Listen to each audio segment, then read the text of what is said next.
This is Anna-Thea, and I'm so excited to be here to do the workshop on the big cosmic nodal shift. Now, this is about the nodes shifting from Pisces, Virgo to Aquarius, Leo, and that happened on Sunday. I did the workshop last week, but this is kind of a remake, re-recording. So it happened on Sunday. What's today? Wednesday. So it happened, 3 days ago. And so I don't know if you felt that shift on Sunday, but here we go. You get to learn about it. And before I start, I really want to share with you a little bit about me, if you're not familiar with me, because this is going to go out to everybody.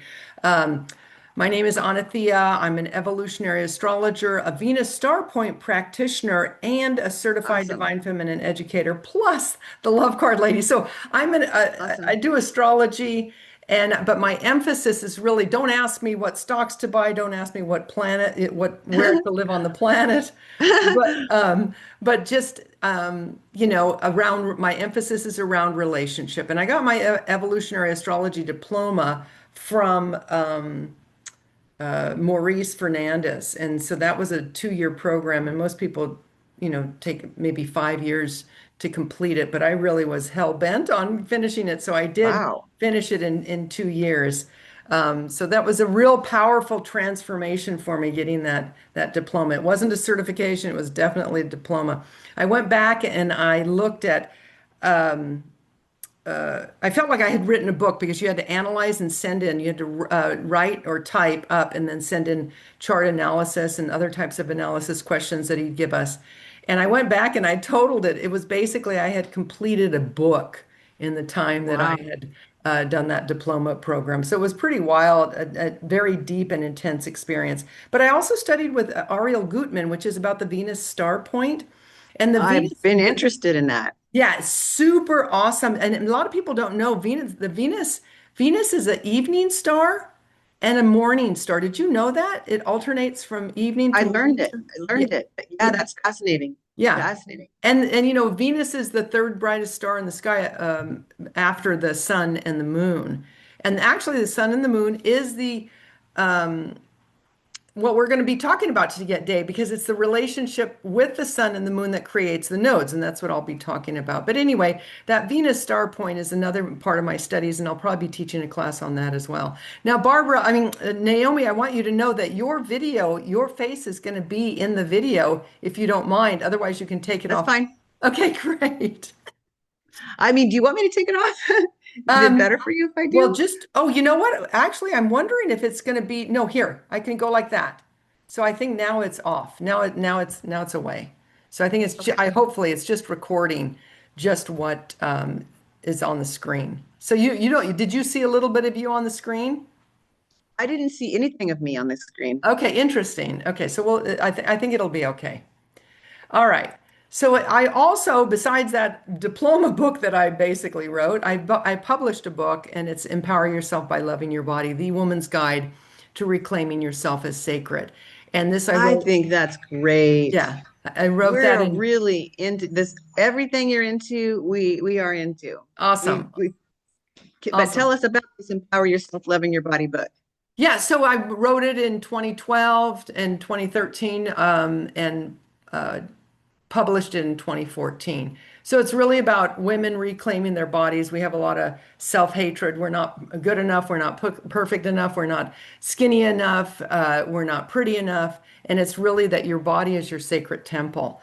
And so just loving your body just the way it is, because it really is a crystallization of who you are. And that's so much a parallel of your body is so much a parallel of your natal chart because your natal chart is really an imprint of who you are and the energies that you've come in with. So, what we're Right. going to cover in our time together is what you'll learn today is what the nodes actually are. So, I'm going to describe what they actually are and why they matter, and what the Aquarius Leo shift really means. And then I'll go through each nodal axis and what that means for you, because you'll be able to see the descriptions of each. And hopefully, you'll know by looking at your chart what nodal axis you actually have. And we'll go over that as well so that you do know. For those that are listening as well, have your natal chart with you so that you can find out what sign you're under. So, with all that said, are you ready to take a journey into astrology? We have Let's so much go. we have so much to cover in this short period. Don't expect to understand or retain everything. Really, and you may, but let this information wash over you because that's what I feel with astrology too. It's kind of like layers and layers and layers, and you'll have aha moments as you learn astrology. There's people that have been in astrology for 30 years and they're still learning astrology because Yeah. astrology is the rhythm of the universe. And Hmm. so, we're just simply human beings and we're just learning about the universe, but we are part of the universe. So, why is astrology important? It's because you are a mystery and it helps you reveal your mystery. It helps you have more compassion also for your personal predicaments. Because in every chart, like, oh, people think, oh, she said I had a really good chart. Or, oh my God, she said I had a horrible chart. There's no such thing in evolutionary astrology as a horrible chart or a good chart. That's good to know. Yes, and each of us come in with personal, individual predicaments. And so it really helps us, or challenges, just life challenges, things that our soul is deeply working on. And it helps us to have more compassion for what we Yeah. are going through in this life. And it Right. can also connect you to your to the cosmos. I remember being in an astrology workshop. It was a conference, and by the end of it, it was such a beautiful, powerful experience. I literally came home feeling like I was connected to the universe, like I was blown open and connected to the Oh. cosmos. And it's because I think that when you study astrology, it works on you on a deeper level, on a DNA level. It literally looking at your chart, I feel activates your DNA. But that's my theory. Oh, And also, just looking at it. yeah, Wow. yeah, and then also communicating with others about it as well as when I do readings, it's me and the other person, and then their chart comes alive. So I can look at their chart, but it's really when the other person is there that it comes alive. My teacher actually says, do not record. They used to do recordings of a chart, or I think maybe you could still buy them now, but that someone would record a description of your chart, but really the chart comes alive when there's that dialogue back and forth. Because, Right. yeah. And Right. so I agree because we're making a heart connection and an astrological cosmos totally, connection. totally. And in the past, astrology has been more of a head intellectual. It comes from originally, it's like one of the sciences until the church got involved and took it out of the universities. But it's Right. actually, now it's coming back where it's not just an intellectual, the sun means this, sun in Aquarius means this, and the moon in Sag means this. It's an intuitive connection as well. So it's both the analytical, the actual language, but then it's also what happens when there's dialogue around a chart and people are looking at it, then there's that intuitiveness. And that's what happens a lot when I'm doing readings. And your chart, Fascinating. is basically a snapshot of where all the planets were when you took your first breath. And it tells a story, a unique story of you, the energies that you came in with, the energies you're working on, and the energies that you're wanting to overcome and work towards and evolve through in this lifetime. So if So you had a baby that was born but didn't take its first breath for the first half hour, would they be more that's a good accurately question. That's a really good question. I don't know. I don't know. I mean, the moon's going to be what's going to be moving, for that imprint, but your designated time is definitely an imprint, when you came in. So that I can't specifically answer. It's all But right. that's good. That's something good to ponder, right? I do know that I talked to a gynecologist, OBGYN. She said when the process of giving birth, when the baby is born, and they say it's when the baby is fully out, that the doctor calls time, and the nurse records the time. So that's part of the birthing process that the doctor Wow. calls out time. Yeah. But anyway, astrology definitely supports your soul's evolution and because it's a roadmap to your soul. So these are the symbols to decipher that roadmap. And I go through this when I teach my astrology for beginners class. It's a really powerful class that you got to stay tuned. And when I'm teaching that, jump on board because this one's really a foundational class. But so I'm just showing this slide so that you can see part of learning astrology is learning all of the symbols. So we have 10 Yeah. main planets, we have 12 zodiac symbols, and then we have 12 houses in the chart. That's beyond our subject, but I just wanted to let you know that learning these symbols really greatly helps you understand your natal chart and learn astrology. So that's the first thing is just learn all those symbols. It's like learning a Okay. language. And Mm-hmm. this picture is a picture of the zodiac sign or the belt. And the zodiac is an imaginary belt or roadway which circles the heavens. Okay, it's the sun and the sun, moon, and all the planets always stay pretty much within. They do within this belt. It's not a perfect. It's not like a perfect lineup. They could be a little bit kittywampus up in, but they're basically on that ecliptic. And physically, this is just a consequence of the fact that all the major bodies, planets in the solar system, orbit around the sun in more or less the same plane. You can see it here, you can see it there. And then this is that imaginary belt of all of the zodiac signs. Okay. And that's the Int lens through like the the constellations and the planets are coming through this lens and this moves. Everything's in motion. Everything is constantly shifting.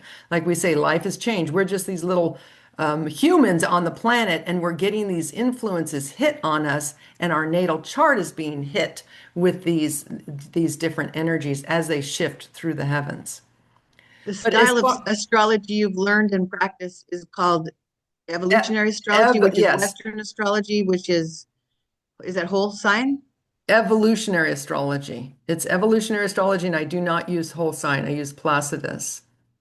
Placidus. Okay. hmm Placidus, and there's another one that's similar. I can't think of the name right now in this moment. There's so many different house systems, Yeah. but I definitely don't use whole sign. I use Placidus or Porphyry is the other one. Porphyry. Okay. hmm Okay, so this gives you an image of what we're talking about today, the North Node and the South Node. So these are not planets, they are points in the sky. And the points that they are is the moon orbits around the Earth. And the sun doesn't orbit around the earth, but by the earth orbiting around the sun, it creates the ecliptic, which is the path of when the sun goes around the earth. Okay? And Okay. when those two planes come together, where they cross on the top and where they cross on the bottom, are called the nodes. I Okay? always wanted to understand that. You're the first person who really mapped it out visually. Awesome. Awesome. And so here you'll see it depicted in another way. So this is another visual on it. You've got the sun, you've got the earth, and you got the moon. And so the moon always orbits the earth and the earth always orbits the sun. But it's where these two orbits cross that is the south node and the north node. And of course, all of this is moving always and changing signs through the cosmos as well. Okay? So the nodes represent a soul's journey across lifetimes. This is so powerful. That's why the nodes are so powerful. And traditional Western astrology, I don't think, studied the nodes. And it's evolutionary astrology that kind of put the nodes more on the map. And I think Vedic astrology too, which I'll mention that soon. But the South Node is where you've already been. It's the patterns, talents, and instincts you've mastered from the past, from past lives. Comfortable, comfortable, but can become a crutch if you lean on it too much. Okay, and the North Node is where you're going toward qualities that don't come naturally, yet often because they feel unfamiliar or even uncomfortable. So the south node you're comfortable with, north node you're not necessarily comfortable with, and it's something that you're working towards. So it's the growth path is using the south node gifts in service of your north node direction, not clinging to old patterns, but not abandoning your natural strengths either. We're getting somebody coming in, but I'm just going to continue. So some important things about the nodes. Like I mentioned, from the Vedic astrology, you may know them as Rahu and Ketu. They come as a pair. They are in polarity, so they're opposites. So that is the balancing of what you're going through. You come in with strong energies and you're working towards these other energies. But even that is not necessarily 100% correct because you can have planets on the nodes and you have already developed some of that north node energy as well. But 100% they are polarities. For example, Taurus likes to be comfortable and it does not like change. And its polarity is Scorpio, and Scorpio is all about change and transformation. Okay. Cancer, Capricorn is another one of the polarities or the nodes. Cancer is I just want to stay home and think about it. I'm not ready yet. And Capricorn is I want to conquer the world, right? Let me get out there and make things happen.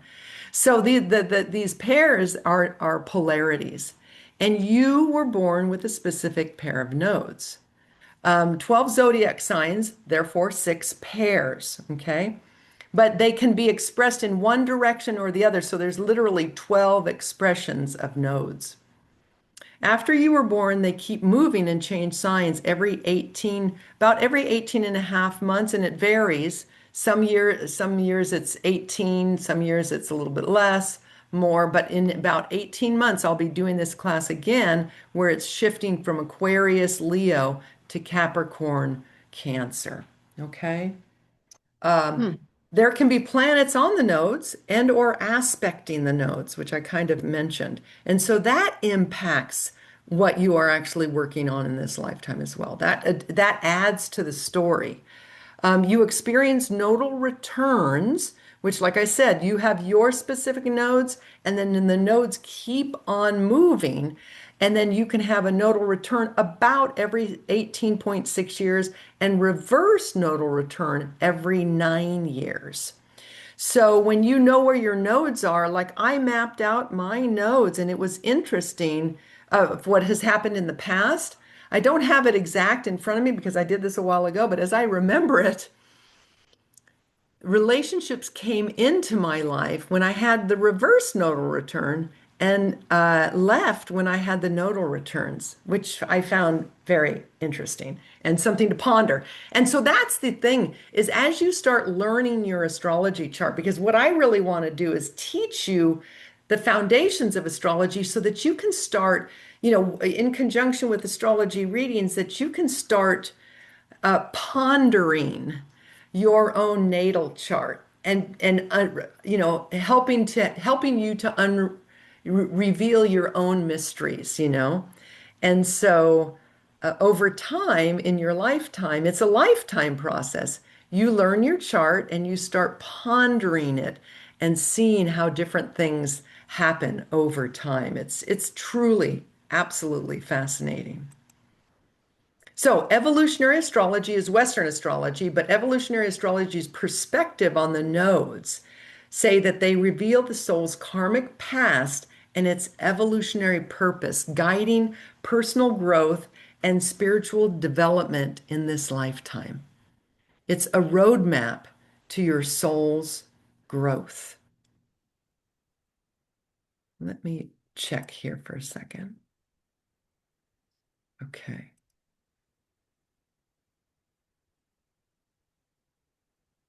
So let's talk about the North Node, the significance of the North Node, the soul's purpose, the qualities, challenges, and experiences that are meant to push you towards your soul's evolution in this lifetime, the destiny point, guiding your journey forward. And that's the beauty of it. I mean, evolution is a very slow process. And so knowing what direction your soul is working on is very, very helpful. So growth and development, North Node shows where you need to step out of your comfort zone and embrace new experiences, skills, and perspectives to evolve. So my South Node is Pisces, my North Node is Virgo. And I have Pluto on my North Node. So I have a planet on my North Node. But South Node Pisces makes me deeply spiritual, makes me understand that there's, that we're all connected.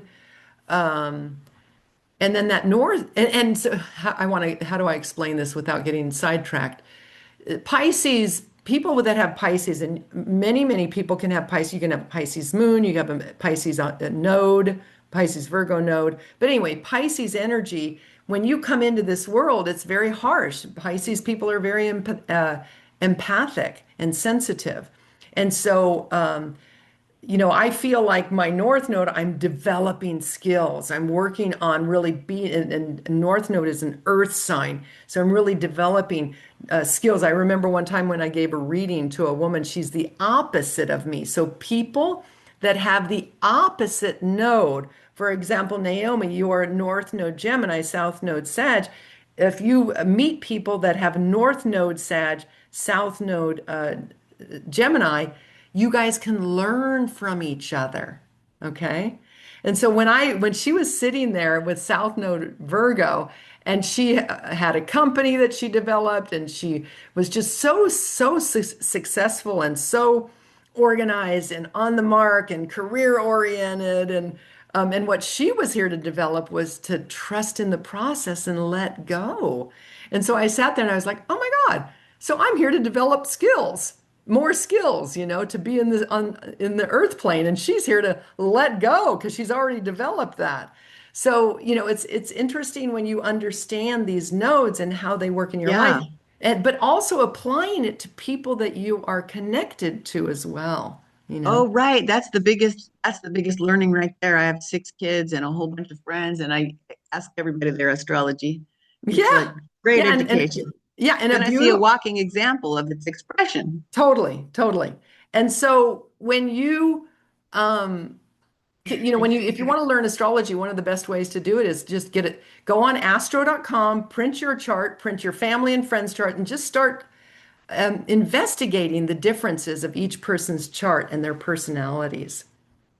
Okay, so karmic lessons regarding the North Node signifies areas of life that are not easy but are necessary for spiritual and personal growth. It's about transcending past patterns related to the South Node and embracing your highest potential. Fulfilling your life's mission. Following the North Node aligns you with your true self and fulfilling your soul's mission. It's about becoming who you're truly meant to be, not who you've been conditioned to be. And then the integration of polarity. The North Node works in balance with the South Node. Growth occurs when you learn to integrate the wisdom of the South Node while stepping into the qualities of the North Node. This balance helps you evolve. So it's not letting go of the South Node, it's bringing all of the positive aspects of the South Node and then moving towards the North Node. Okay, so let's talk about the significance of the South Node. Past life tendencies reflects the traits, habits, and experiences that your soul has carried from past lives. These are qualities or behaviors that feel familiar, but may also hinder your progress if over relied upon. So it's basically your safety net. It's where you fall back to when you get stressed, right? So, like if I get stressed, I go meditate. That's Pisces, connect to the cosmos. Comfort zone represent, or the negative expression of that would be having 2 or 3 or 4 or 5 glasses of wine, right? Because Pisces can be also addictions. So every single zodiac sign has a positive and negative expression. Okay. And what you're working towards is understanding what those expressions are and working towards expressing the positive aspect and healing the negative aspects of those different signs that you I have. like this description so much. Yeah, Yeah. awesome. Oh, by the way, Barbie, she's Virgo, North Node, Pisces, South Node, sitting right here. Just thought you might like to know that. Hi. Oh, you're Virgo North Node and Yeah. Pisces South Node, so you're the same as me. Yeah, same as you. Yeah, yeah. And then we have another participant here, and she is South Node. So she's going to be going through a nodal return. That's Rita. She's South Node Aquarius and North Node Leo. Mhm. So she's going to be And so going. this is what you're calling a reverse nodal return for her, for Rita. Yes, yes, Okay. yeah. Okay, got it. I believe I have that right, Rita. Right? I don't know. I've been investigating. I'm confused whether it's right or not. I thought it was switched. I could pull my chart up and look. Yeah. You have- Look at Oh. your chart. Okay, let me grab it. I left it in the other room. Okay. Yeah, because you're the same as Carolyn, so it's South Node Aquarius, North Node Leo. Yes. But I don't know, were you born the same year or 9 years apart? Or because it would be reversed if you were born 9 years apart. And you could be. Yeah, so you're reversed Aquarius. Okay. I think she's Aquarius, yeah.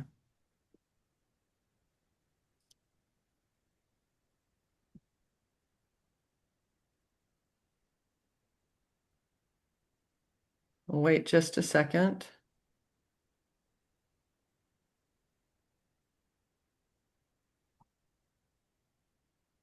I had your phone number from meeting you a long time ago. I sent you my chart if you had any questions, or it comes up at the end.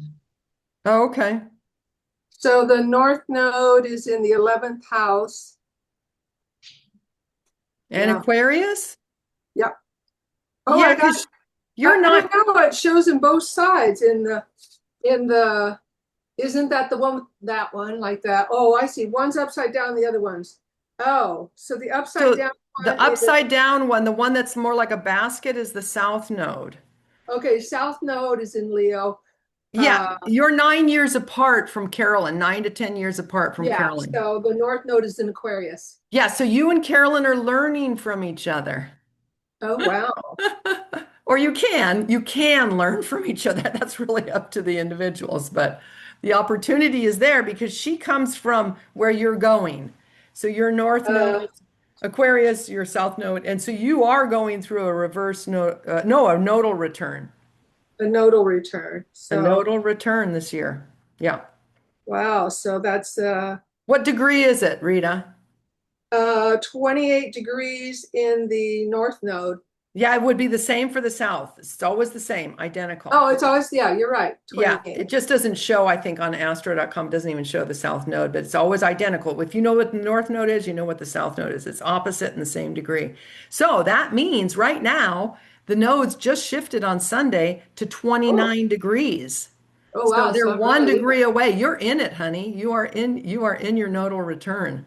You know, wow. if somebody else, oh, and we had the full moon, and then we're going to have an eclipse. But the eclipse is at 20 degrees, so that's a little bit of ways. It's, you're 28, so we're having an eclipse on August the 12th because the eclipses are associated to the nodes. But that's yet another, another class. So we're not going to be talking about eclipses, but it's because of the nodes that the eclipses exist, basically. Okay, And so when you, one quick question, when you look at the planet that it's involved, do you look at the planet that it's coming down of that house? How do you, is that an effect too when the planet at the end of the house? So mine would be in, I don't know what, is it at the peak one? Can I show that to you? yeah, put it. Well, I mean, I can pull up your chart, but you're talking about a planet being near the nodes. Yeah, does that have an influence on it? The Oh node? yeah, and we're going to talk about that. Oh, okay. Yeah, That's coming up we're going to next. talk about that. Yeah, definitely. Okay, so All the right. significance of the South Node, this is all past life tendencies. It reflects the traits, the habits, and experiences that your soul has carried from past lifetimes. These are qualities, behaviors that feel familiar, but may also hinder your progress if over relied upon. It's your, like I said, your comfort zone. And it represents areas where you feel safe or at ease. It's what you may lean into when things get tough, as it's the energy you already know well, but it's not where true evolution lies. Darn, right? Karmic patterns indicates karmic patterns that need to be released or transcended. Repeating lessons from the past, unresolved emotional wounds, or unconscious behaviors that hinder your evolution. Releasing and letting go. Let go of the negative expressions of the South Node and step into the positive expressions of the North Node. Sounds simple, right? Well, that's what we're here for, is that this is that life work, right?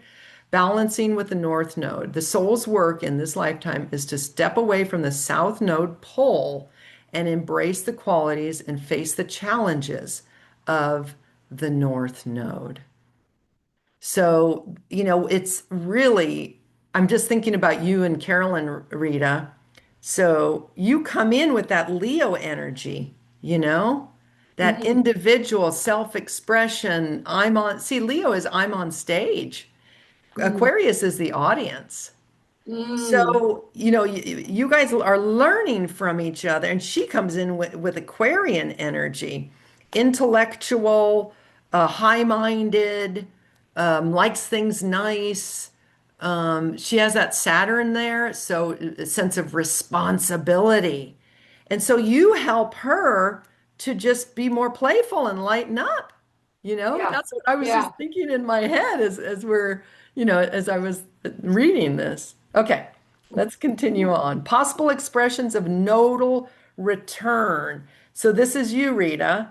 Alignment with life's purpose and soul's path. You're in it right now, actually, because you're right there. It's a sense of personal growth and maturity. Important shifts in career, relationships, or lifestyle. Releasing of old patterns, particularly those linked to the South Node. So yours would be Leo. A strong call to integrate past life lessons. The emergence of spiritual or intuitive insights. Now, with all that said, I just had a nodal shift, and thought mine was a reverse nodal return, and I thought it was pretty uneventful. And I mean, it's already behind me, so I can confidently say that. And so I think it worked on a deeper soul level and very subtle. So I don't think that, this huge change is going to happen. It could work on a very subtle soul level, So don't be afraid of it, and don't be like, oh my God, this thing is going to happen that I'm really looking Right. forward to. But these are possible expressions of them. And so it's just for you to really observe. But every Aquarius is everything about community, and we'll go more into detail with that in a moment. So I want to just continue forward here.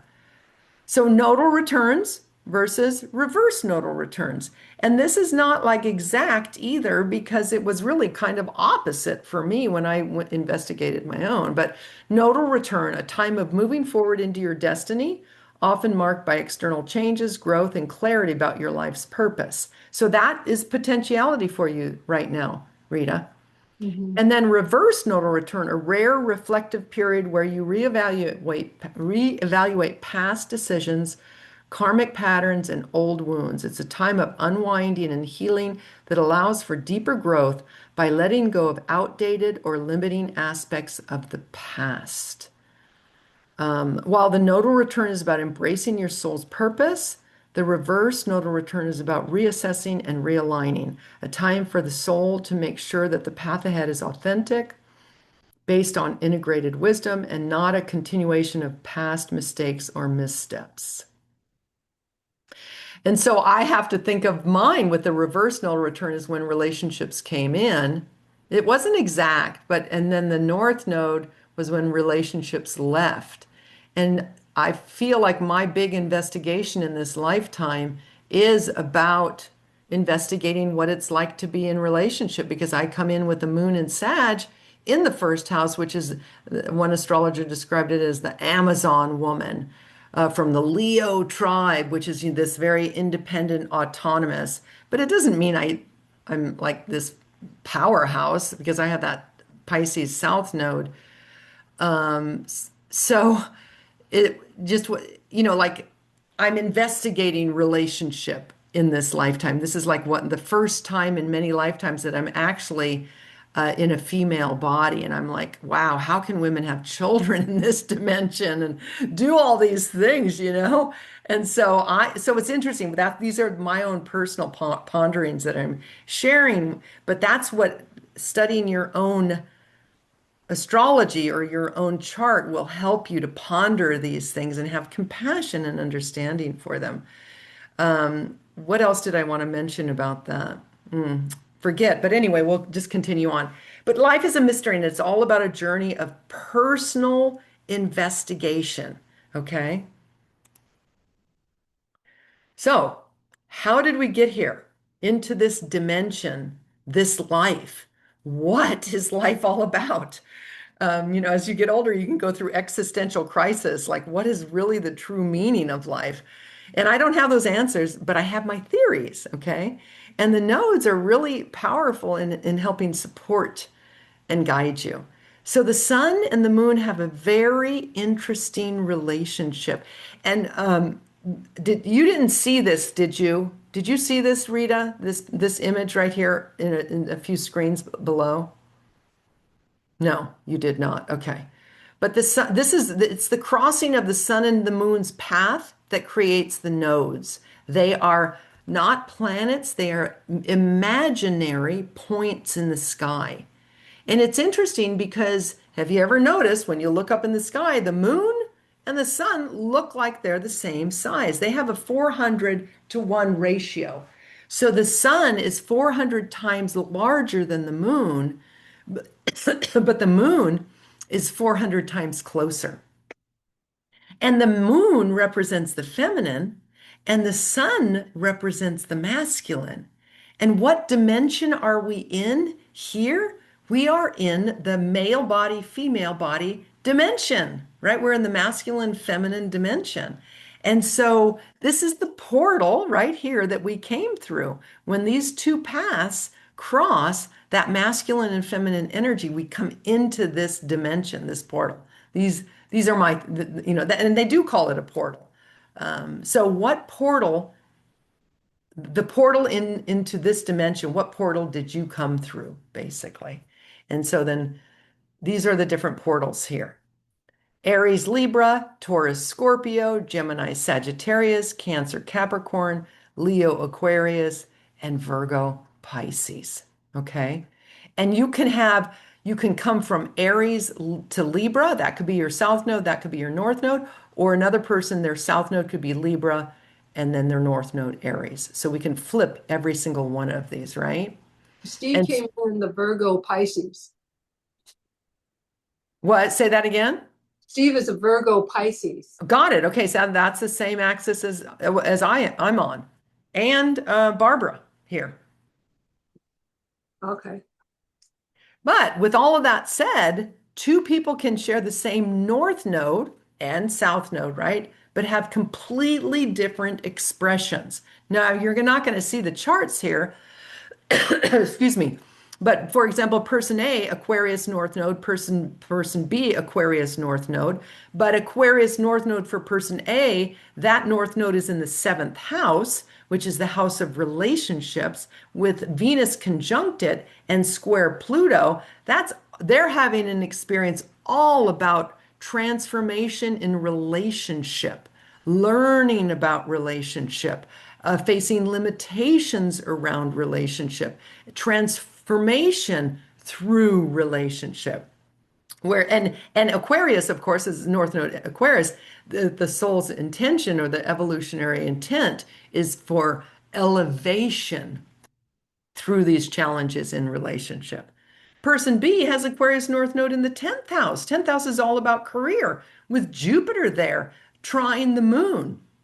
So this person would be a person that is wanting to elevate in their area of career and really find truth and meaning. Jupiter conjunct it. Jupiter's about finding truth and meaning, and maybe even working with women, moon trine. So when moon's connected to it, that can be the feminine. So having a career that really gives them some meaning and is associated to maybe empowering women and helping them find meaning.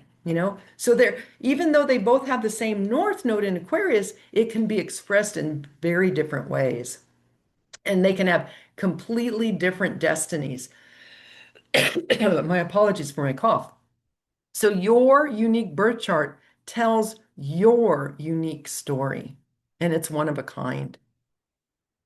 Now, on July 26th, that was this last Sunday, just a few days ago, the node shifted from Pisces Virgo to Aquarius Leo. So what does this mean for humanity? So it's working on both personal and transpersonal. Personal meaning what's happening in your chart, but also transpersonal, what's happening for all of us collectively. So Virgo Pisces was from January 11th, 2025 to July 25th, 2026. And some of the things, Pisces Virgo is about discernment. It's about balancing, making it happen, Virgo, and letting it happen, Pisces. It's about over controlling and micromanaging, making things perfect, Virgo, and Pisces, everything's perfect just the way it is, and not having to do anything. The other thing that this axis is about is employment and unemployment, because Pisces is rest and relaxation, and Virgo is work. And so the whole AI thing came up a lot during this nodal axis being activated. And I think that I have my teacher, actually, I have a slide from my teacher about it as well. So this is interesting. It happened on a collective level. And now we're stepping from Pisces Virgo into Leo Aquarius, Leo South Node, Aquarius North Node. And this is just happened this last Sunday. And it's going to shift to the next nodal axis, which will be Capricorn Cancer in March probably 26th. So this is the last day. So it goes all the way until March 25th, 2028. So we need to just step into it, get comfortable, and allow this experience to unfold. And we'll explore now, what is this experience that is going to be unfolding? So let's look at the energies of Aquarius, both its gifts and its challenges. So some people think that Aquarius is a water sign because it's the water bearer, but it's an air sign. And air is very fast moving.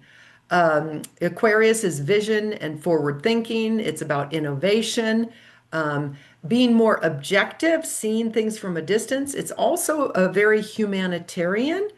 Also, Aquarius is very intellectual. It has to do with technology and computers. The Aquarius is also very community focused, that everybody matters. And Aquarius is not like, say, for example, Cancer or Scorpio or any of the water signs that is very personally detached. Aquarius can see things from a bird's eye view. So that the ability to detach and see things from a broader perspective.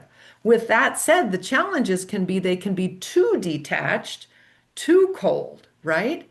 They can also be, and too much in their head too, but they can be rebellious without a purpose, because Aquarius is also about freedom. They can be very much in their head, so they can be stubborn and stuck in a certain way. They can be perceived as aloof or contrarian, because they are kind of like out of the box.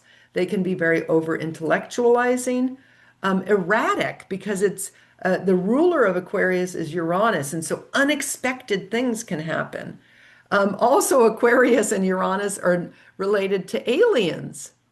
So not only alien, but feeling like you're an alien, or feeling like you're, the computer geek, and you don't have the social finesse that maybe someone that's maybe a Sag or a Leo has, right? And so this lends to emotional unavailability.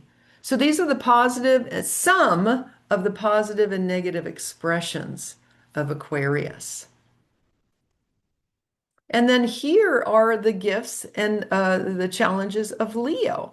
So that was an air sign. This is a fire sign.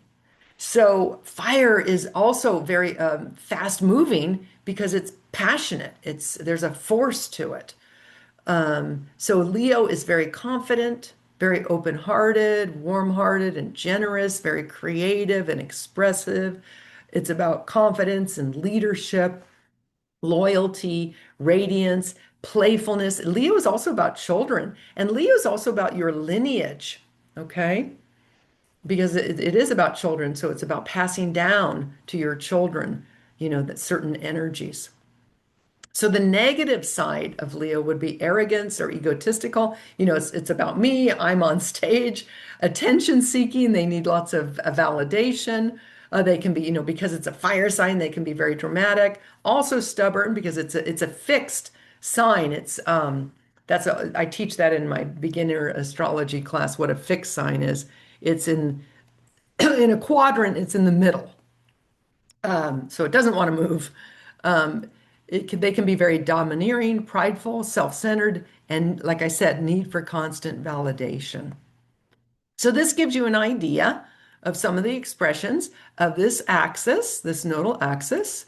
Aquarius is collective innovation and technology and progress. Leo is personal expression. So if we blend these two together, the highest expression of this nodal axis could be prioritizing the group over the need for personal recognition. So prioritizing the group, Aquarius, over the need for personal recognition, Leo. Releasing ego attachment, Leo, to embrace radical, objective authenticity, Aquarius. Balancing warmth, Leo, with intellectual detachment to serve the collective, Aquarius. Shift from me, Leo, to we, by Aquarius, by contributing unique gifts, your unique gifts, to community. Evolving into a visionary who empowers others instead of acting alone. So this is what we're looking at going forward collectively.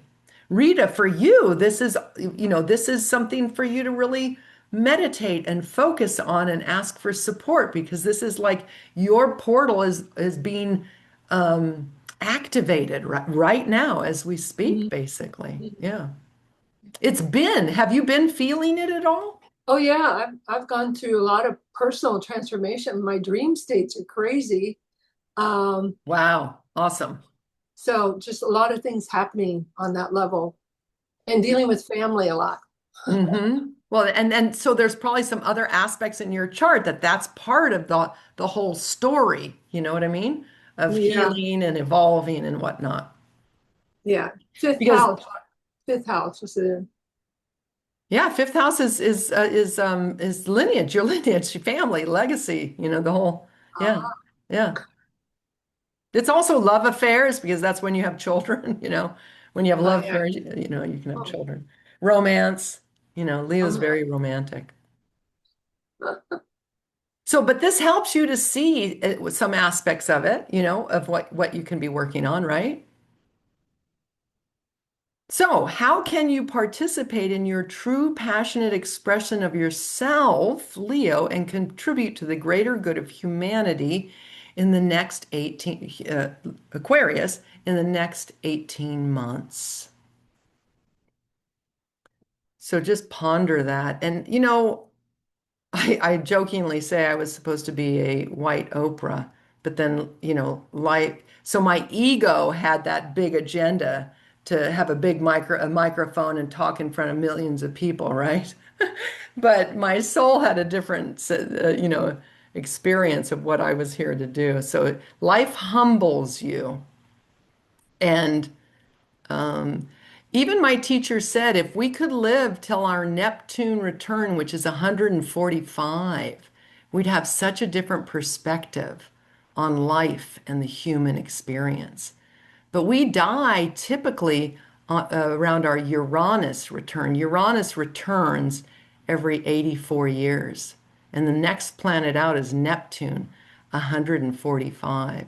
Uranus is the head and intellectual, and Neptune is the heart. It's the higher vibration of Venus, is the heart and compassion. So if we could live till 145, we'd have really even a deeper understanding of the human experience, far beyond the intellectual perspective. But this is, like I said, you're going to be individually going through these nodes and nodal returns and reverse nodal returns and working on your nodes, your south node, north node. But collectively, as we are moving through the nodes every 18 months, if we go back to when COVID came, and this was, I know it happened in March, but we were basically May 2020, we were in the thick of COVID. That was during Gemini Sagittarius. And Gemini is like Gemini North Node. And that is Gemini is curious, wants to understand, and feel safe. It feels safe in its environment by understanding. But do you remember during COVID, everybody had their opinions on what was happening? So this was a lot of dialogue, communication, Gemini communication, Sagittarius, my opinions. Oh man, it was just so rampant. And then from there, we went to Taurus, Scorpio. And this is like, I just want to feel safe. And then Scorpios, well, let's dig deep and try to figure out what the heck is happening, right? And so we went through that. And I was like, I hope more things get uncovered, but I was really frustrated during this phase because I wanted more to be exposed, more of the shadow side of what was really happening with this whole situation. But, everything was exposed that was supposed to be exposed. So, but that was that. That was during 2022, 2023. And then it went into Aries, Libra. And so after we were basically hit by the COVID, then we needed to start to do our own personal self-expression and heal our relationships and understand the other. This is where I'm at. Let me hear where you're at. And because it really did hurt many relationships, different opinions and different perspectives. And so understanding self and other. And then Pisces, Virgo is where we just came out of, which is, very spiritual, but also very earthly. So bringing heaven to earth. This is the heaven to earth axis, but it's also the axis of learning how to just be happy in your life, your relationship with your life.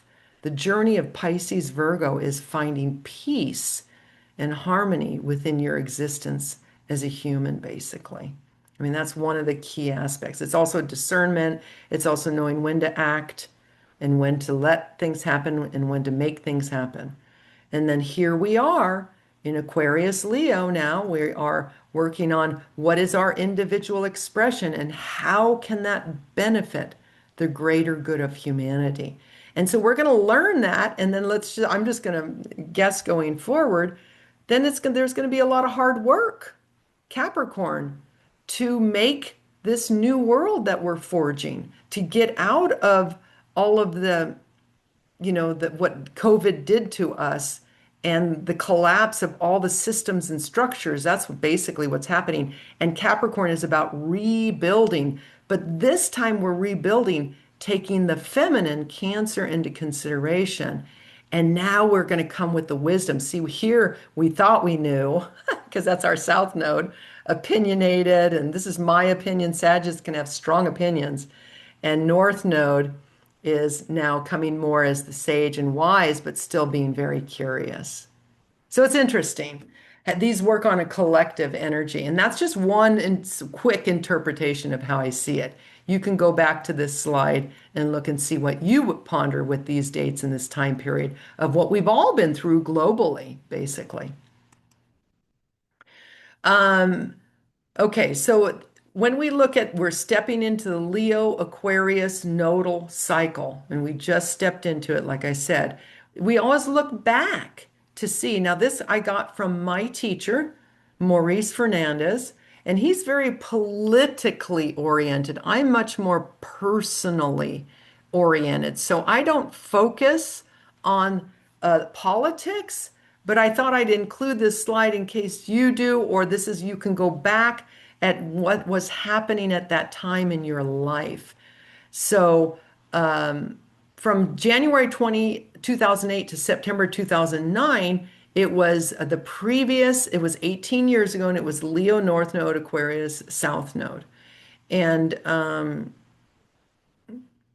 wait, yeah, am I saying that right? No, I'm getting a little tripped up here. Um, your Leo South Node. I think it's Aquarius North Node because this is 18 years prior. So Pluto moves to Capricorn. That was huge. This is really, really huge. This was about, and Pluto is about transformation. And this is moving to Capricorn. And this was the financial economic crisis, the house crisis during that time. This is also when Obama got elected. This is when the app stores came in. And so that's the very much technology, SpaceX. I don't know much about this. You guys might know something about that. I don't know much about that. Bitcoin is another one that got started. And then I added this one in because I Googled death of Michael Jackson. But this might help you to see this axis is about technology. So, and it is about aliens. So we could see, hopefully, more disclosure around this idea that we're not just by ourselves in the universe, and we're not, you know what? You're muted, Rita.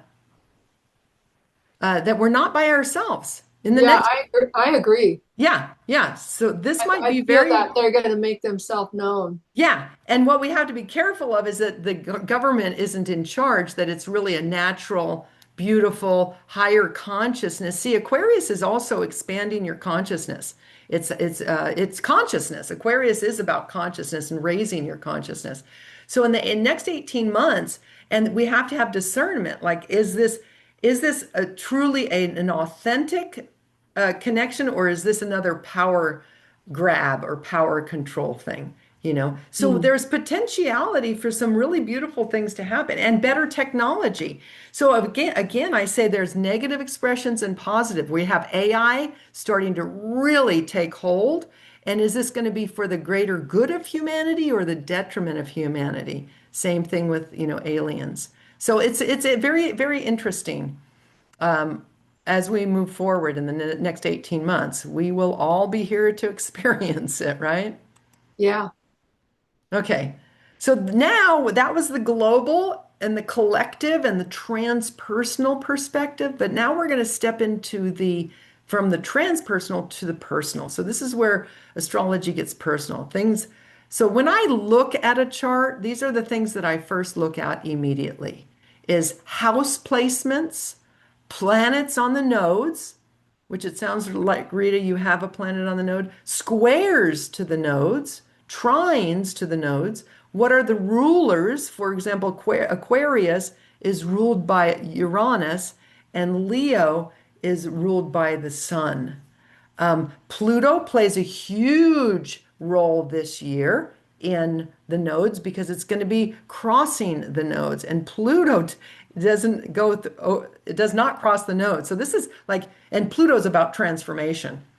And so this will happen towards the latter, either mid to latter part of the next 18 months. I didn't check to see exactly when that date is, but it's going to be a powerful collective transformation. I have Scorpio in the 11th house. Okay. So that's an overlay of Aquarius too. Yeah, it says Scorpio on second, ruler in 11th. Okay. Well, we'd have to actually look at your chart, Oh, okay. Yeah. And then the current Saturn is another planet that's powerful, and then current transits, and And every single one of these changes the story. And that's why no two readings are ever alike. And like I said, person A and person B. It's really, these are foundational things that I'm sharing, but looking at your chart individually is going to take you to a deeper story, basically, and bring more clarity. But which path are you exploring? Now we know who's here and what paths they're exploring, but take a moment to see what nodal axis you are on, people that are listening to this recording. So the way that you do that is I asked you to go to astro.com. If you have a different chart, that's fine, but astro.com, it prints the chart out like this. And so this is what it would look like if you got it from astro.com. And this little guy right here is the North Node. And see how it's just to the right of this cusp right here? And I hope you can see my mouse. That means, and this says 2 degrees. So this North Node is in the sign of Aries. This is Aries. So this is a person that has a North Node, 2 degrees of Aries.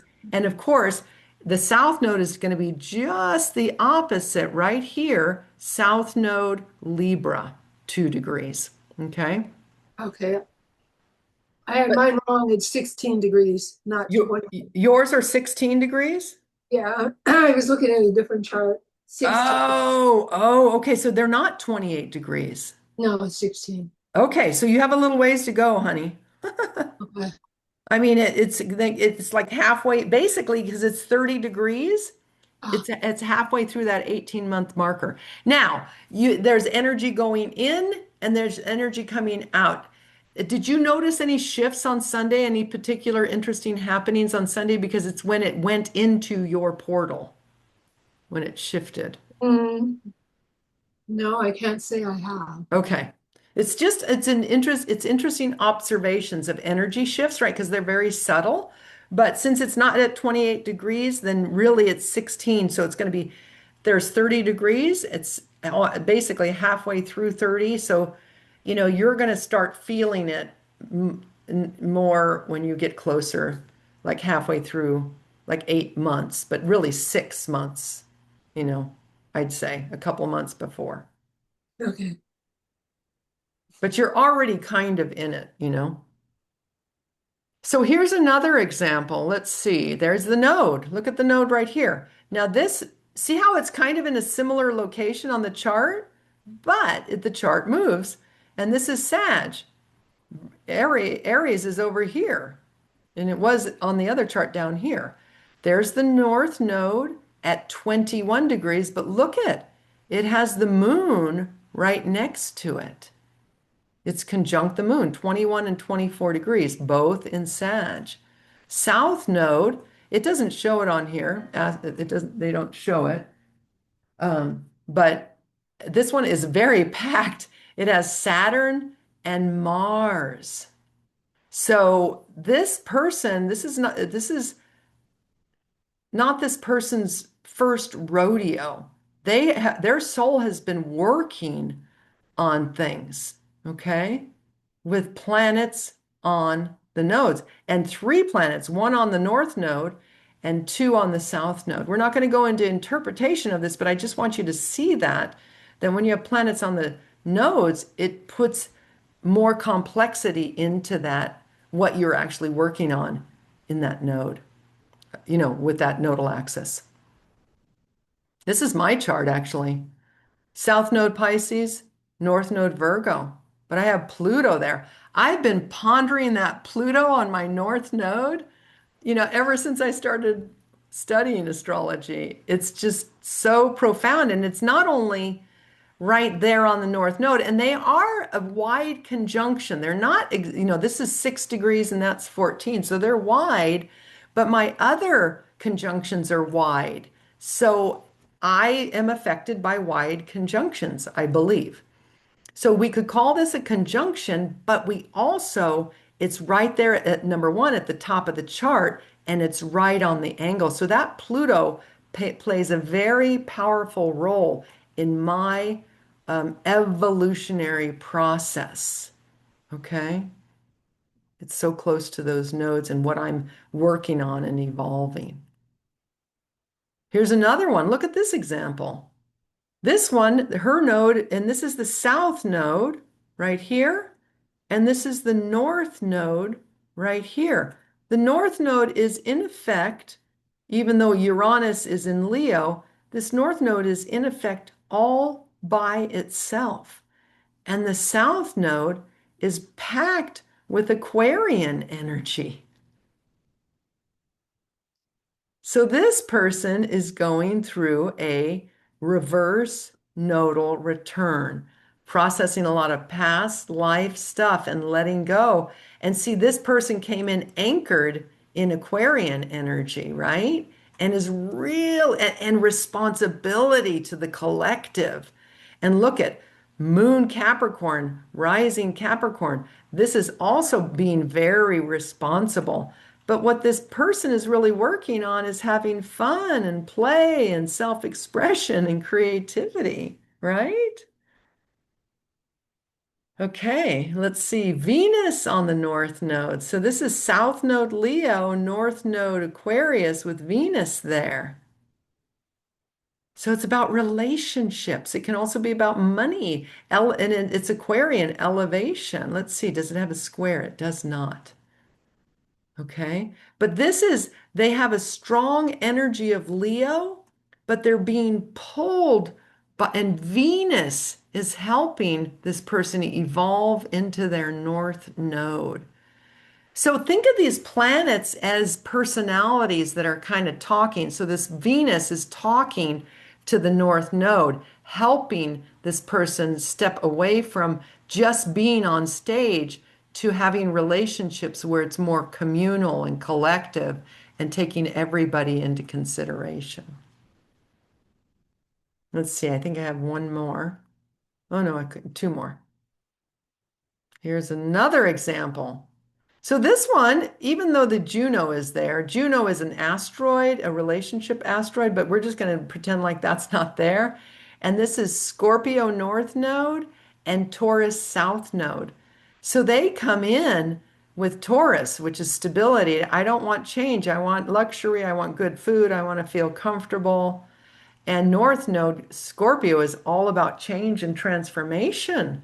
So it's about facing your discomforts and transforming through them. But What's no, that little symbol in there with the R? It looks like a PX or the where is red. it at? Where is it at? It's in the one you were showing us with the North Node at the top up here. Oh, retrograde, retrograde. Oh, it's retrograde. So, What so does that mean? that's a good point, though. See, when we look at the chart, the planets are all moving counterclockwise. That's what is forward movement, right? For the planets. When Mercury goes retrograde, it'll have one of those little RXs. It goes backwards. But the Okay, does node, that affect that all the time? yes, the nodes always go in the opposite direction. So when a node comes into the sign, the north node just went into uh, Aquarius. Came in it's at 29 degrees right now. So Okay. it goes backwards. It's working backwards. Okay. And how does that affect her? How does that affect that node there on the 11th house with that reverse there? Well, they're always reverse. Oh, That's okay. what I'm So saying. that's, The oh, okay. nodes, I get it now. yeah, the nodes go opposite the planets. The nodes are always going they're always going retrograde, basically. Okay. Yeah. So know that when you look at a chart, that the nodes are going to be going, the planets are going to be going this way, moving this direction, and the nodes are moving the opposite.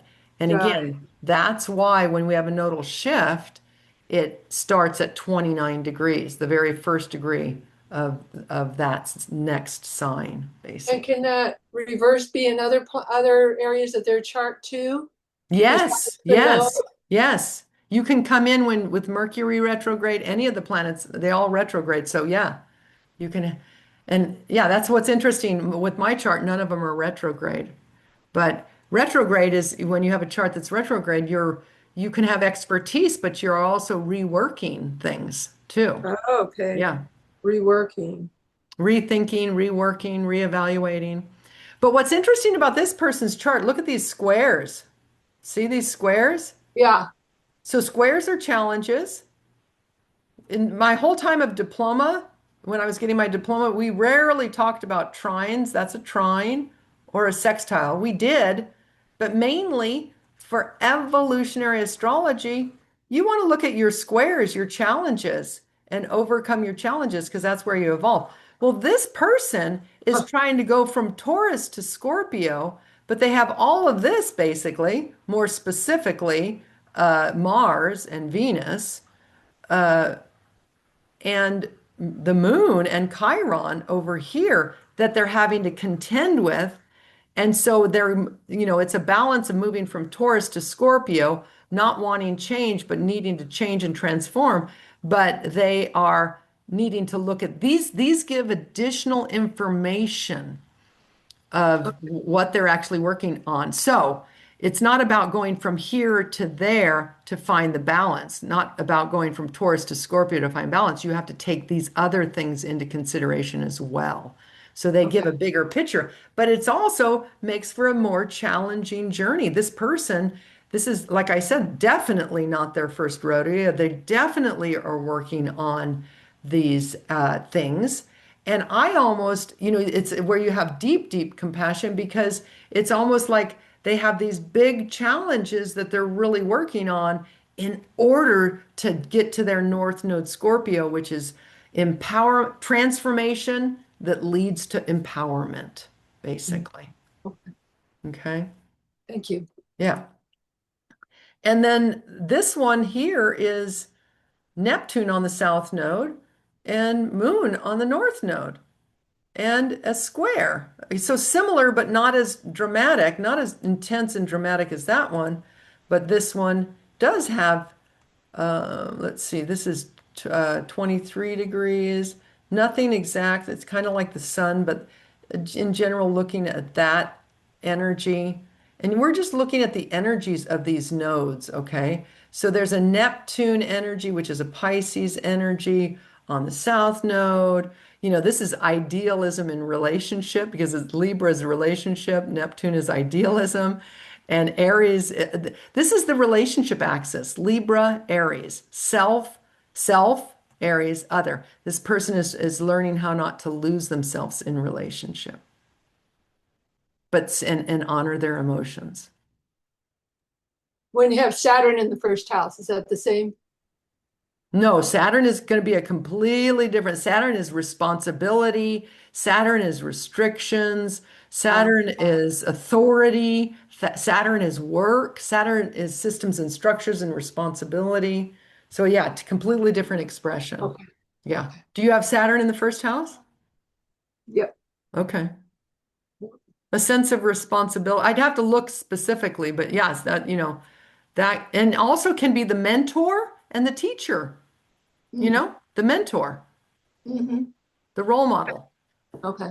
Okay, so one chart, thousands of possibilities. Okay. And that's the interesting part.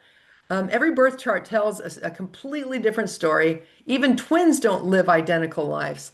And that's why personal interpretation is really important. But the other thing I want to mention is, since you mentioned that with the Saturn in the first house, it's like we can have conflicting signatures in our chart, so that it's almost like we have multiple personalities inside of ourselves. So we can have one aspect of us that's super outgoing and another aspect of it that's super shy or intellectual, right? So it's understanding these different facets and possibilities and how we express ourselves. And like sometimes have you ever said, why did I do that? Or what the heck happened there? Well, it's part of who you are, just blurt it out or, whatever. But anyway, this is a lot of information. So let's do a check-in. How is everyone doing and what have you learned so far? So if anyone wants to has any questions so far, please shout out anything. Really thorough. Thank you so much, Anna-Thea. You are so welcome, Naomi. Lots of notes. And you're going to get the recording of this, so you'll be able to go back and look. So we're going to go into the expressions of each nodal axis. And what's interesting is that Degrees. um, Rounded. it's fun to look at your axis, but it's also fun to look at your friends and families, their axes. So as I go through these, listen for yourself as we explore each axis. Ask yourself which description feels like home, which feels exciting, which feels uncomfortable. But that tension often points towards growth. The other thing is that your nodal axis could be, for example, Aquarius Leo, right? But you could have a strong Cancer energy in your chart as well. So when I get to the Cancer Capricorn, you may identify with some of those energies as well. So don't just label yourself as this one axis, just kind of feel into as I go through each axis and how they are expressed, what comes up inside of you. If you relate to it, if you don't relate to it, if it brings up tension in yourself, those kinds of things. So let's move forward. The first one is Aries Libra. I call this one the relationship axis. It's balancing self and other. So if your axis is from Aries to Libra, now these are all generalities, but this energy, Aries to Libra, is coming in with passion, Aries, knowing who you are and what you want, learning how to tap into it. And so what you're really learning is how to tap into another and compromise. That's the Libra energy that you're working on. Okay. Now, I know three people off the top of my head that are very close to me that have this axis. And it's very interesting to know that. It's my niece, it's my brother-in-law, and my sister. And they have a close relationship. So the other one is Libra to Aries. So Libra comes in with a sense of fairness and can see another person's point of view.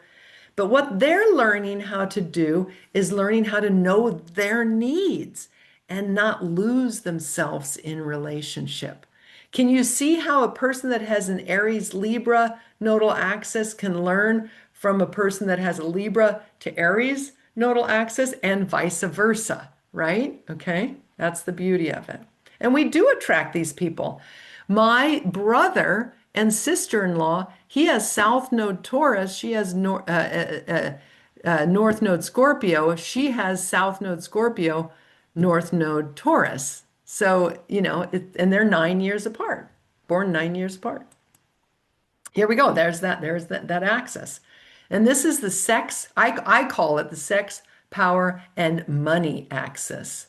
I don't know how I misspelled that there. Balancing stability, Taurus, with transformation, Scorpio. So if your axis is Taurus, your south node is Taurus, and you're going to Scorpio, you're coming in with a fixed nature and a sense of stability. But what you're learning is how to be more flexible and grow, evolve, change, transform through facing limitations. Whereas the Scorpio South Node to Taurus North Node, that's coming in and experiencing challenging situations. For example, loss, betrayal, challenging childhood. And now you're learning to trust and create a sense of stability and safety in your life. So you're working towards that North Node of stability. Gemini Sagittarius. That's you, Naomi. The teacher, Okay. seeker axis. It's balancing curiosity and exploration to discovering deeper meaning and truth. So Gemini is curiosity and Sag is deeper meaning and truth. But they're very, very similar. I call this the teacher axis. It's all about learning and expanding your horizons. But from Gemini to Sagittarius, coming in with mental adaptability and communication networking skills, and learning how to find truth and deeper meaning and wisdom. So Gemini is like your neighborhood, whereas Sagittarius is the globe, multicultural. Okay. And if you're coming from Sag South Node to Gemini North Node, then it's coming in with that wisdom and depth.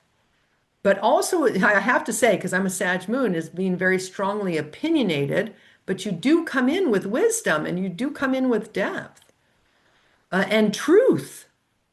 But then you're learning how to share that wisdom in a way, in bite-sized pieces and in a way that others can understand. Okay? The next one is Cancer Capricorn. And I call this the child-parent axis. It's balancing conquering the world to I'm not ready yet. So if you're coming from Cancer to Capricorn, it's coming in sensitive and vulnerable, but learning how to find your own personal authority, Capricorn. And if you come from Capricorn to Cancer, it's coming in with authority and strength, but learning how to find strength in your vulnerability, learning how to soften, learning how to not just go out. You know, a lot of people that have Capricorn can work, and Virgo, but more Capricorn, can work in the corporate world because they can put their emotions aside and just go ahead and go for it, right? But then they work and they give their soul to the corporation and die when they retire. I'm just, exaggerating here. But Capricorn needs to learn Cancer, and Cancer needs to learn Capricorn. These are the polarities. I know a woman who has Capricorn, North Node Cancer with the moon there, and South Node Capricorn, but they're in the opposite houses. So she has Cancer she has Cancer North Node in the house of Cancer, and Capricorn South Node in the house of I'm not saying that correctly, but I'm visualizing it in my mind. She has North Node, no, anyway, what I'm trying to say is the opposite expression because I'm seeing the moon there too. So she also has a moon there on her North Node, which really, she's really juggling between this idea of I'm not ready yet, and yet I need to step into going for it and stepping into my own personal authority. So, she's had this, wanting to just stay home and hide, whereas she needs to learn how to really step out into the world. But it's a challenge because her North Node has the moon on it, which is still that Cancer energy. I have another person that I know that has Virgo North Node, but it's in the house of Pisces, and South Node Pisces in the house of Virgo. And so that's, deep, deep discernment of learning how to know when to make it happen and let it happen. So you can have your actual nodal axis, but it can be in the house that is your North Node, can be in the house that is your South Node. So it magnifies this whole balancing act of these two different energies. Now, with that whole dissertation that I just did, does that make sense to everybody, what I just explained? Yes. Okay, good. So it's not about being, we live in such a polarized world. We've got the Democrat, we've got the Republican, we've got the black, we've got the white. And I'm not talking about people, I'm talking about seeing it black and white. There's a whole gray area. And we need to learn how to blend and accept these energies within us. And if our Capricorn energy comes out, that's okay. If our Cancer energy comes out, that's okay. But learning how to honor when each one of those surface, basically. And when you have too much Cancer energy, knowing how to step into your Capricorn, or when you have too much Capricorn, knowing how to develop and cultivate your Cancer energy. And that's just one example I'm using. The other thing I want to add with this Cancer Capricorn is if your nodes, this is an interesting thing, and I don't know if it's true or not, but it does relate, it does resonate for me.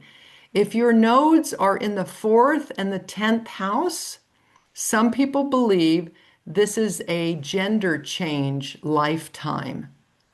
And my south node is in my fourth house, and my north node is in my 10th. And I do feel like this is the first time that I'm in a female body. I mean, I've been in a female body probably many times. We are eternal beings.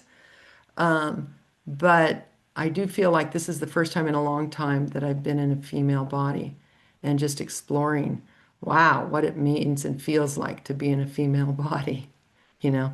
And that's why I'm the advocate for the feminine, because I come in with a lot of masculine energy. I think I was, probably a man that took advantage of women in past lives, and I'm here to pay homage and help support women.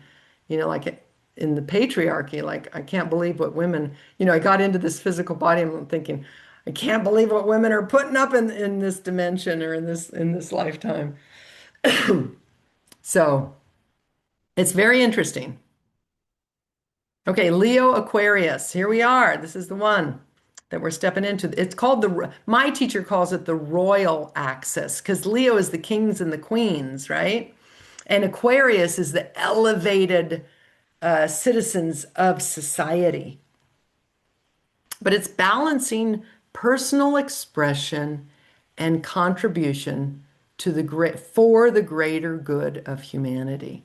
So if you're coming from Leo, Rita, to Aquarius, it's coming in creative, playful, passionate, dramatic, and learning how to share the stage.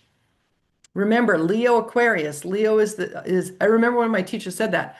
Leo is on stage and Aquarius is the audience. From Aquarius to Leo would be coming in with a broader, emotionally removed, highly intellectual perspective and learning how to get involved and stay passionate and even be playful. Yeah. I think I'm doing that with my family right now. You know what? I'm doing that with my family right now. Oh, good. Yay. Yeah.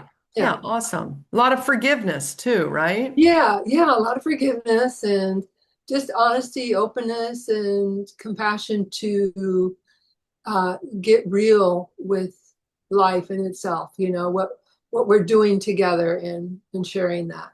You know what? And the previous axis, what we just came from, would have been helped because it was Pisces North Node. And Pisces is forgiveness. Pisces is compassion. Okay. So that helped you get there. You know what I mean? Yeah. Okay, so this is the last one, Virgo Pisces. I call it the heaven and earth axis. It's balancing, making it happen, Virgo, with letting it happen, Pisces. So if you have your south node as Virgo to Pisces, you're coming in with skills and you're detail oriented, get her done kind of person. Now you're learning how to allow and trust in the process, developing your spiritual side. Virgo is earth and Pisces is ether. I mean, it's water, but really it's ether. It's the last of the water signs. And if you're coming from Pisces to Virgo, you're coming in empathetic, sensitive, and even naive, because you come in from the perspective of nobody would ever hurt me. We're all connected. Pisces South Node understands that we ultimately are all connected. So you can come in a bit naive and you're learning how to be in this world and developing this world skills to navigate this earthly existence. Okay, so what we covered the importance of astrology. We introduced you to the nodes, what their significance is. We talked about the Pisces Virgo axis, shifting to Aquarius Leo, knowing your individual axes, and we talked about planets on the nodes and the nodal expression in each zodiac sign or axis. What we didn't cover is that's given in a reading is we talked a little bit about it, but not really the full significance of it, but where your nodes are placed, which house, because each house, there's 12 houses in a chart, and each house has a different area of life that you're working on. The first house is about yourself. The second house is about your resources. The third house is about communication and learning. The fourth is home and hearth. The fifth is children and creative expression.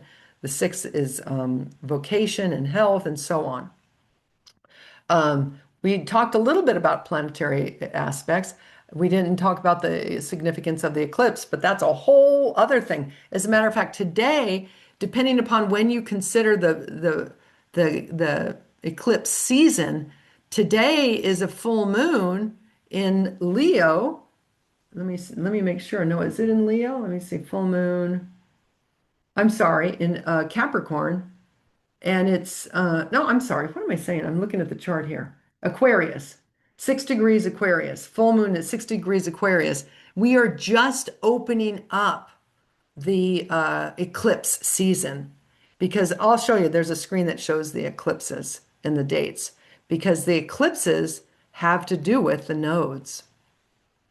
There's so much to cover, but we didn't talk about the current transits, especially your Pluto transit, which is, the evolutionary call for transformation, about relationships, life purpose, career, soul evolution. But that's where everything comes together when we really look at and digest and analyze your chart and then address specific questions that you may have and the certain transits and influences that you're under. And if the eclipses are being activated. But basically now we are officially in eclipse season.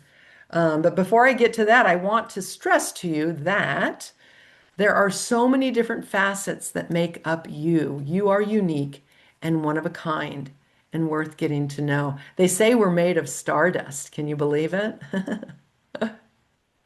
But these are the eclipse. We are officially in the eclipse season. So the eclipses come about twice a year, and you have the first eclipse, and then 2 weeks later you have the second eclipse. So the eclipse is going to be at 20 degrees Leo, all right, on August the 12th. And then 2 weeks later, August the 28th, it's going to be 4 degrees Pisces. And then the portal will close, the eclipse season will close. And so they used to be, I mean, eclipses are can be pretty intense or completely uneventful. And it really depends on whether the eclipses are affecting your chart. Mine, I just looked and I looked at the day of the eclipse, and it's a little bit scary for me. My Uranus is at 23 degrees Leo. And it's going to be exactly at my Mars return. Mars will be conjunct Mars. And I forget what planet's going to be on my my Chiron. So Mars, but I'm seeing it and then I'm setting an intention. So it's an opportunity for expansion. It's an opportunity for growth because it's in the house of Sagittarius. Opportunity for teaching as well. So I might do another class in the next 2 weeks. Also, I think it's interesting to look at the Sabian symbol and the inside degrees by Elias for what's transiting right now too. Yes, And also yes, where your North Node is. yes. So you can really understand metaphysically or kind of poetically what you're moving toward. What you're moving towards. I don't do the Sabian symbols, but I know about them. But that would be a good idea to actually look because that just is another lens and gives you another additional insight. Like, for example, if you're like looking at and you want further information, the Sabian symbols would be an additional piece of information that would help you gain more guidance, So thank you for that. How is that spelled? Sabian, Well, Sabian, Sabian symbols. so for example, 6 degrees of Aquarius today, it is a performer of a mystery play. So if you feel like you're in a mystery right now. Yeah, is that it? Well, that's the Sabian symbol. And what's the Sabian And symbol for 20 degrees Leo? Well, you know what you have to do though? You have to go up to 21 degrees because it's 20 degrees and then you have to go and it's 20 degrees 2 minutes. So it's low, but I think you always, no matter how many degrees, you always go to the next degree. See that Yes. So 6 for example, degrees. so 7 degrees of Yeah, Aquarius is a child born out of an egg. interesting. So it's like we're hatching a new life right now. Right, right. Beautiful. Emergence into a new level of existence, cosmic consciousness, spiritual rebirth, creation, and potential. I definitely feel all those energies right now. So Yeah. it has to do with a baby being born differently, not according to ordinary expectations, but through a unique evolutionary process. That is So it's so powerful. That's exactly what we're needing to do. We're needing to step away from the rules and regulations yeah, of society and do our own personal expression of who yeah, we really are, you know? I do think so, yes. And it symbolizes a soul that's here to break from tradition and bring something genuinely new into the world with That's what this radical, nodal axis is all about. Yeah, yeah, that's what, yep. radical originality, I love discovering your that. authentic identity, independent of social conditioning. That's right on the North and South nodes. Becoming a pioneer of new consciousness. This is not an accident. And bringing innovative ideas into the collective, trusting your own unique path, even if others don't understand it. See, So this you wanted to also know, applies to what the potentialities and possibilities of right now for the next 18 months, you know? uh-huh. Yes, yes, yes, yes. That's So what that, the so, evolutionary push or support, directional support that the cosmos is giving us with this new portal, moving from Pisces, Virgo to Aquarius, Leo. So, I mean, that's the beauty of it. We can get really down and negative, like what the heck is happening in the world. But if we can see these positive versions of the potentiality, we can actually be part of that change. And that's what's needing to yeah, happen right now is for us to be that. But see, even saying those, for you to have said those words is beautiful because it puts it into our consciousness, you know? right, right. And you wanted to know what 21 degrees of Leo symbolizes Sure, sure. when you round up to 20? It's about, so what we're moving away from collectively is being like an intoxicated chicken busily flapping its wings, trying to fly. Gotta love it. Right? So can you distinguish genuine spiritual elevation from emotional or egoic intoxication? That's interesting. See that now that sounds like Pisces Virgo. It does, doesn't it? Hmm. Yeah. Hmm.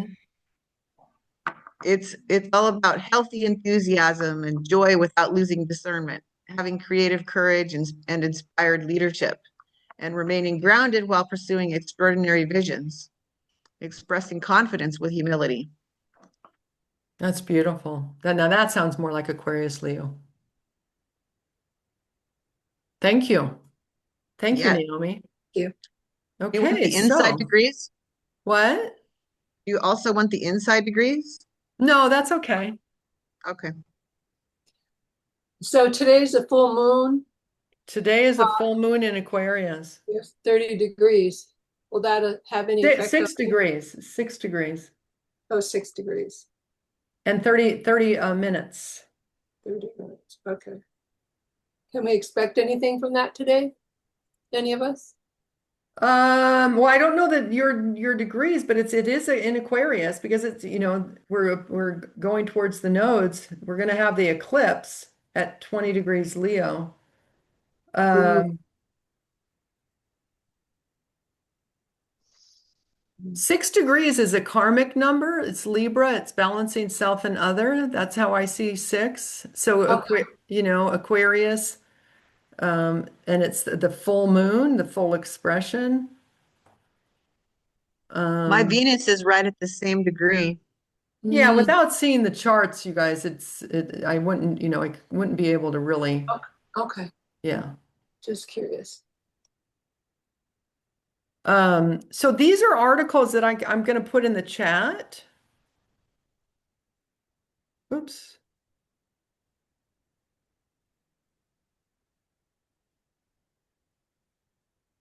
And what you can do is you just go to the chat and click on that. It's going to open up a browser and it'll, when we disconnect, you'll have those open to read if you'd like to read them.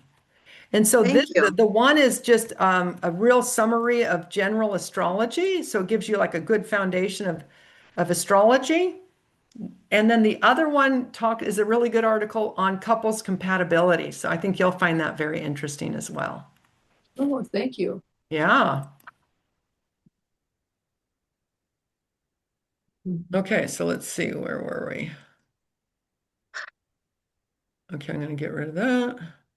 So imagine knowing why you've repeated the same relationship patterns. That keeps on coming up in my head over and over again. And I look at my astrology, I go straight to my chart. Why life keeps asking you to learn certain lessons. Why some things come easily while others feel so difficult. And what your soul came here to master. How this new nodal cycle shift activates your life and why you've always felt different and how that's connected to your soul's path. And I think all of Yeah, us, let's learn that. what? Let's learn that. Yeah. Well, I think everyone feels different. I think everyone feels they don't belong, you know. But the truth is, we all belong and we all are part of the cosmos, you know, and looking at and analyzing your chart really helps you to kind of understand your place in the cosmos, you know, and getting more comfortable with just being here. Mhm. Okay, so your personal evolutionary astrology reading. So this, of course, I'd love to have you in my Zoom room privately, one-on-one. During our private session, you'll gain a deeper understanding of your soul's evolutionary path. So there's only so much we could have done today in the teachings, right? We weren't here to do it like a group study or a chart study, but understanding your soul's evolutionary path, your north and south nodes in depth. So going more deeply into your specific nodes and the planets on them and what that means and the aspects to them and the rulers and all of that. And any transits to them would be huge as well. Your gifts and challenges, your relationship dynamics, your current Pluto and nodal activations, transits, any planets touching any aspects to your nodes or other planets, and practical guidance for the next 18 months. And then, of course, when I do a reading, when I do a reading, it's not just me talking like I did here. I mean, even though you guys, it was really good because you guys were very interactive. So that was a lot of fun for me. I don't like when I'm just sitting here reading off slides and teaching. And I love the input that you guys shared and the questions you asked and the different things that you offered. But when we do a reading, it's the same. It's a dialogue. And I look at specifically what challenges you're currently having and how that relates to maybe transits or aspects in your chart. How much do you charge for? Well, Oh, there you go. Yeah. So here's my special invite because you attended live the special workshop price. It's normally 175, and I keep on thinking I'm going to raise it to 195, but I just keep it at 175. But if you in the next couple of days schedule with me, then it'll be 150 instead of 175. This includes the recording, but a yearly report because I use another system called the Love Cards, and you'll get your yearly Love Card report, and you'll get you and another person a compatibility report as well. Oh, this was available until Sunday midnight, but that doesn't apply now. I mean, if you order by Friday, that would be great. And that is the end. Thank you. Thank Thank you, you. Anna. Your That wealth was of wisdom. wonderful. So Thank you. interesting. You are so welcome. Loved